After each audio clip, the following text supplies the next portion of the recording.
तो ये सवाल है वो है क्लास 11th के चैप्टर 1 का एक्सरसाइज 1.28 से। ये सवाल नीट में भी आया हुआ सवाल है 2022 के क्वेश्चन में। ये सवाल इस तरह का सवाल बिल्कुल इसी तरह सवाल आया हुआ है। तो इसमें क्या है कि सवाल कहा जा रहा है कि 1 ग्राम गोल्ड है, 1 ग्राम सोडियम है, 1 ग्राम लिथियम है, 1 ग्राम क्लोरीन जो है मॉलिक्यूल है।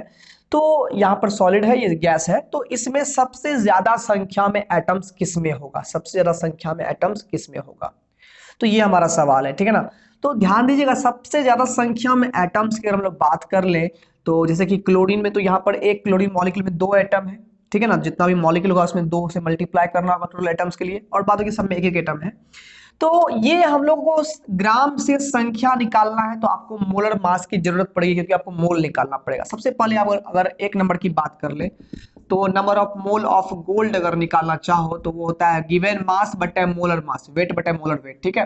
तो 1 ग्राम सबका वेट है, मोलर वेट हो गया 197।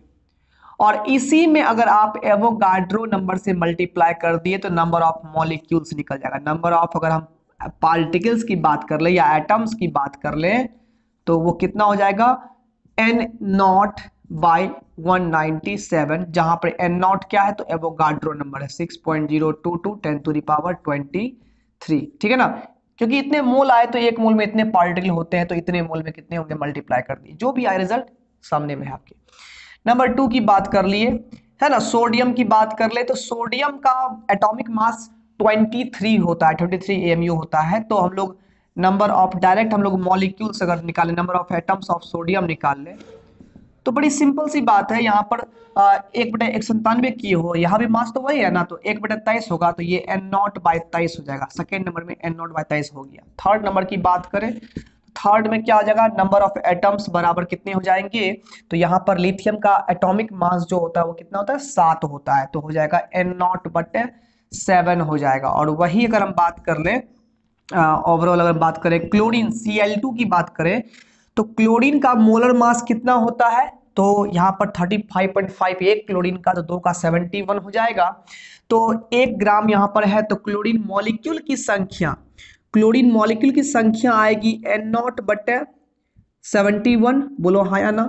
और ये क्लोरीन मॉलिक्यूल की संख्या, और एक क्लोरीन मॉलिक्यूल में 2 क्लोरीन एटम है, तो इसमें 2 से मल्टीप्लाई कर दो। ओवरऑल हम बात कर ले एन नॉट बटे 35.5, ये निकल जाएगा इसका संख्या। सबसे बड़ा नंबर कौन है, सिंपल सी बात है बाबू, जिसका डिनोमिनेटर छोटा होगा वो सबसे बड़ा वैल्यू दे रहा होगा, बोलो हाँ या ना।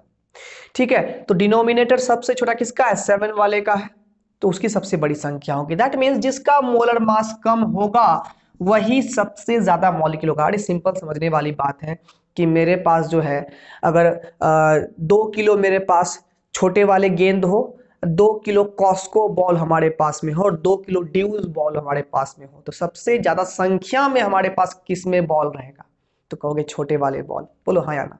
तो जिसका मोलर मास छोटा यानी पर यूनिट एटम का मास छोटा होगा वो जो है ज्यादा संख्या में होगा, नंबर ऑफ एटम्स उसमें ज्यादा होंगे। तो मोलर मास सबसे कम लिथियम का है, ये हम बता दी। टाइम इतना नहीं लगता है, एग्जाम में सोचने का समय नहीं है, डायरेक्ट जिसका मोलर मास छोटा है संख्या उसकी बड़ी होगी। बड़ी सिंपल सी बात थी नहीं थी, बस यही हमारा आंसर हो गया। मिलते हैं हम लोग अगले वीडियो में।